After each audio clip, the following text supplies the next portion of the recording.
నాకంతా భయం భయంగా అవుతుందయ్యా. ఎందుకే మామ పడిపోయేందుక?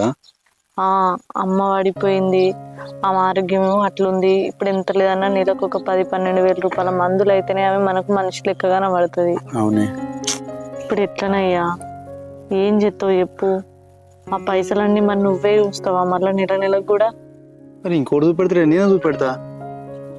నీకు ఏం చేయాలి చెప్పియా? ఎన్నిసార్లు చెప్పినా నా మాట అంటే నీకు లెక్క లేకుండా పోతుంది. అరే చెప్పి చెప్పి నా నోరు నొత్తుంది కానీ నీకైతే ఇంత కూడా అర్థం కాదు. నువ్వు చూసుడు ఏందయ్యా?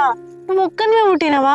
ఇన్ని రోజులు అంటే నువ్వు రూపాయో ఆటనో సామాన్లు సరుకులు తెస్తున్నావు అంటే అన్నిటికి ఒప్పుకున్నావు. కానీ ఇప్పుడు నెలకు 10-15 వేల మందులు అంటే ఏడికెళ్ళి తెస్తావు?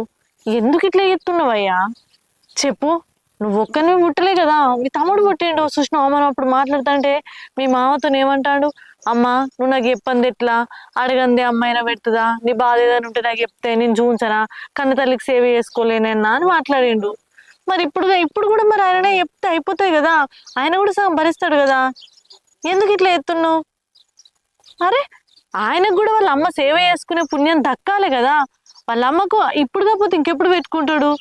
ఆయనకు కూడా బాధ్యత ఉన్నది కదా చూసుకోవాల్సిన. ఆయన ఎందుకు ఆ పుణ్యం దక్కించుకొనియవు?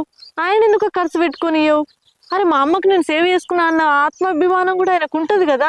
ఆ మాత్రం అన్న ఆయనకు సంతృప్తి ఉండాలి కదా. మా అమ్మకి ఇట్లా అయినప్పుడు నేను చూసుకున్నా అని ప్రతి సందర్భంలో ఆయన గుర్తొస్తుంది కదా.